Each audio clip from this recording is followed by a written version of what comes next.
Welcome back to your Bestie in Freight podcast. Today's guest is a powerhouse in logistics with over 30 years of experience leading multi-state distribution and final mile operations.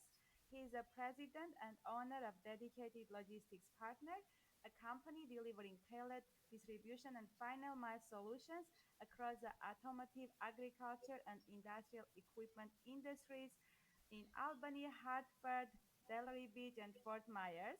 Please welcome to Chris Bernard. Chris, thank you so much for joining. Thanks for having me.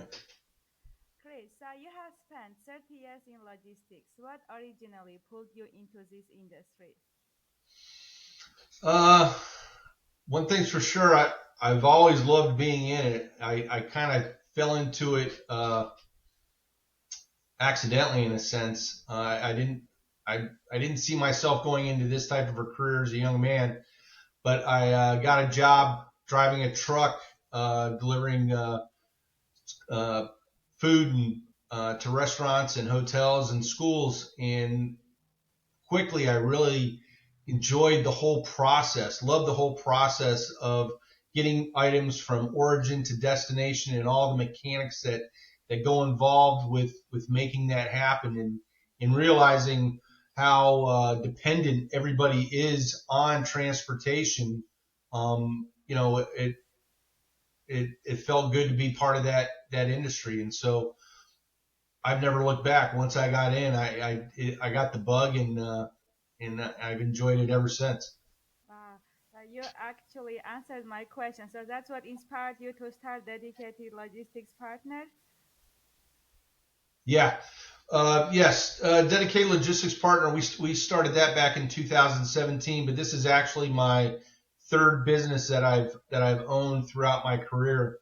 And it's now the longest business that I've owned throughout my career as well. We're doing very well. Learned a lot along the way from the businesses that I owned before this. As with anything, the more you do it, the better you get at it. As long as you've got an open mind and you're willing to learn and grow, and that's something that I've definitely done my best to do. Remain humble, and learn from those mistakes, learn from others, and I've been blessed to have a lot of contacts and relationships throughout my career that have helped me move along. Yes, amazing. So you Hmm. manage multi-state distribution across the Northeast and Florida. So what is Yes. the biggest operational challenges today? And tell us more about the operation. Yeah, probably the biggest challenge would really be in recruiting. Um, and getting the newer the younger generations interested in doing this type of work. My average age driver is right around 45 years old, and uh, the people that are coming in to interview for the jobs often are well over 30 years old. I rarely get people in their mid to late 20s, and even early 30s looking for this type of career. And so that's our biggest challenge, is attracting the younger generations in wanting to do this type of work.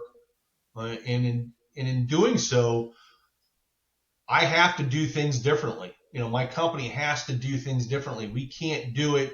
I can't expect, where we're struggling to find drivers, for them to adapt to me as much as I need to adapt to them. I mean, I can't adapt in giving away our integrity and that type of thing. But we have to be more creative in creating an environment that keeps the interest there, and brings people in, and that we are working on. Yes, agree. So final mile is evolving fast. What has been, changes in the last 5 to 10 years and challenges? Well, the technology is just growing constantly. I mean, I don't even need to look between now and 30 years ago. I can look between now and 3 years ago in the advancements in technology, which has been awesome. I mean, it's been great for the end user, for the customer. I mean, what the customers have now in regards to um, tracking and getting a very narrow window when their package or when their shipment is going to arrive is a huge advantage to them. Be it if it's just a residential customer, just bringing in their item, or if it's a commercial customer waiting on that item to move that to somewhere else.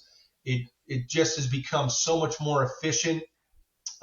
Claims have gone down. Um, you know, it's been a great addition to our business without a doubt, the technology. Yes, that's amazing. And you are absolutely right. Technology is growing as fast as the light. So how do you keep, this high value efficiency expanding into new markets because you are in different markets now? Yeah, we're in 5 different locations. You mentioned four. The other location that we have is in Lewiston, Maine. Um, yeah, it's running 5 different businesses. Even though we're doing the same thing, every market has different energy. The cultures are different and that type of thing, and that I love. I mean, it's always exciting. It's never boring. Um, and as far as growing into uh, multiple markets, it's definitely part of my business plan is to expand. And we're not limited to any geographical location. I would like us to start getting ourselves into a position where we're integrating the different markets to working with each other. In the Northeast, my 3 locations do, and in Florida, my 2 locations do as well. And we want to just keep that expansion growth going and continue the bringing all the different locations together. So that's amazing. Your leadership style is reliability and precision. What does that look like day to day? As far as my business, what does it look like day to day? No, your leadership style. My leadership style. I'm sorry. Yeah, my leadership style. I'm a I'm a can-do guy. I wake up every morning fired up. There hasn't been a day in my life that I didn't wake up fired up to go to work. And I love everything about work. I love the work itself. I love the people that I work with. There's nothing more rewarding to me than to bring together a group of people to work together for a common goal. To me, that is by far the most rewarding. So I believe in just bringing in a positive can-do attitude. Uh, I'm at my 5 locations, most of my locations every month. A few of my locations I may be there every other month, every 3 months, but I'm very much connected with my group. And I can't stay connected constantly because I also have to look for, my business as the owner. I've got to keep growing our business and expanding our business. And so I put a lot of time and effort in there, but I never lose touch one bit with all those that work for me, and I work for them as well. And it's just creating that environment. And I love being part of that. That's amazing. So you developed the first of its kind distribution strategy in the beverage industry. Can you please expand more about that? That was prior to the business that I'm doing now. That was more back in when I was actually an employee for DHL Supply Chain, and I was running the um, distribution for 7-Eleven, and we were launching out the distribution for some energy drinks, and so it was back when the energy drinks were really starting to explode, and we were a big part of that distribution at that time in Northern California. But that was back when I was an employee before I was owning my own business. Ah, okay. So you created a mandatory training program for driver tracking systems. Do you still use it, and what were the results? Yeah, I mean, I'm part of that as far as being a contributor with companies that develop that software and that type of thing. That, like I said earlier, the results are phenomenal. I mean, the tracking that we use in today's technology is You talk to the customers and they just absolutely love it. The reliability of it, it lowers anxiety tremendously, tremendously. And even on the driver end, even though it puts pressure on them, the technology is built so well that it actually helps the driver out in lowering their anxiety too. They know exactly where they're going, they know where they need to be, and the way the mapping software works, tied into the tracking capabilities, it's the results are outstanding. That's amazing to hear that, especially drivers are not very liking the technology. I'm glad they're liking yours. So you scored high on HACCP audit. Can you please expand what is that audit about and what is the secret to staying compliant and safe? I'm sorry, I didn't understand what you said there. When I have done research, it was saying that you scored high on HACCP audit. Audit. Yes. Oh, yeah. Okay. Yeah. That was, again, back when I was as an employee with DHL Supply Chain, and that was running the 7-Eleven distribution. And yes, we did. We scored very high on the audit, which is basically on management of handling food products. And there's a lot of regulation that goes in with that, with perishable items, keeping food at the proper temperature. And that was, we did very well on that audit. And that was a total team effort. And, you take that very seriously when you're in that line of work, making sure that the products that you're getting to the store are getting there properly, because you certainly don't want to create sick customers if you don't handle the product correctly. So yeah, we did very well on that. It's a very stringent audit, and we scored extremely well. That's amazing. So let's go back about business growth and expansion, because we have been talking about operation. I started from backwards, but I want to know what's your approach to building strong client relationship in distribution and final mile. Well, it all comes down to networking, and it all comes down to telling your story to to those in our industry. I mean, right now I have two businesses, one that focuses on auto parts in the Northeast, and the other one focuses on international documents and shipments down in Florida. Totally two different businesses, two different types of equipment. One operates overnight, the other one operates during the day. So lucky me, I'm working all the time. But um, where our focus is, where we're trying to make our expansion, we're really trying to narrow it down to this. We're looking for those businesses that rely on transportation and that actually have their own transportation companies. They have their own trucks. They have their own drivers, but that's not their core business. They have the transportation because it's a means to an end. They've got to get their product to their customer. I'm trying to wedge myself in there and let them know your experience and your expertise is on the product that you guys develop and sell. My expertise is in the transportation end. Get rid of all that liability you got. Get rid of the trucks. Get rid of the drivers.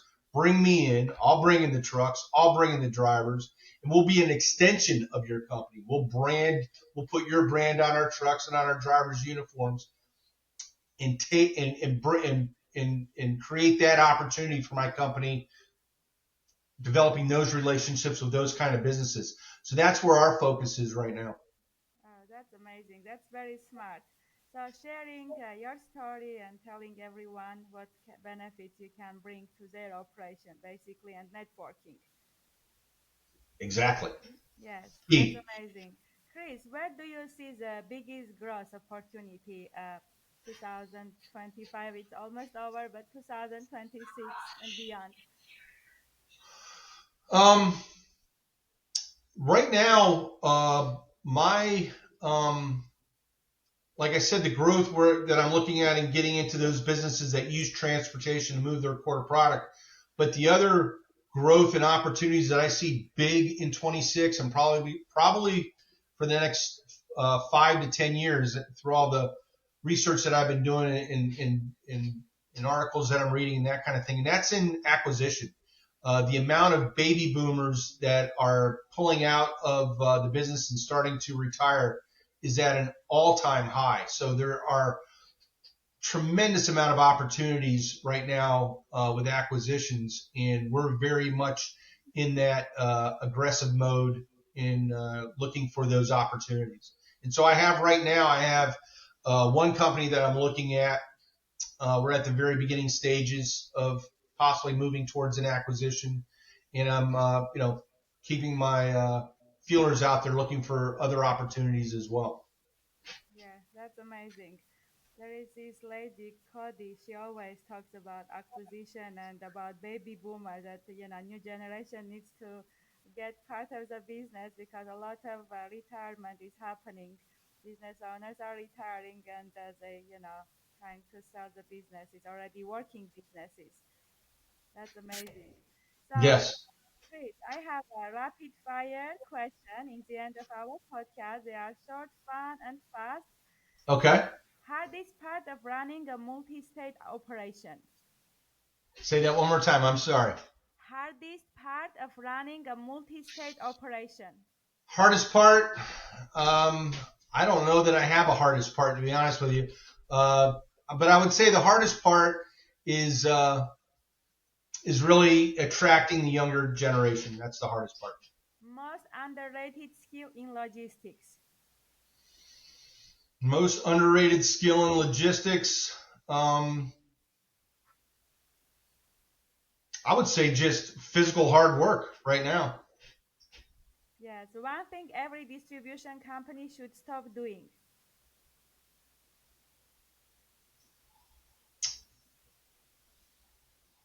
Thinking they don't have more to learn. Favorite part of the industry. People, A leadership lesson you wish you learned sooner. people. If you weren't in logistics, what would you be doing? I'd be a pilot. Pilot, nice. I love it. Thank you so much, Chris. It was very informative and in the end, it was very fun. Thank you so much for sharing your expertise with us and your knowledge. Your leadership is multi-state logistics and final mile operation is inspiring, and I know our audience will look a lot from this conversation. And until next time, stay focused and consistent and keep building. Thank you so much. Thank you.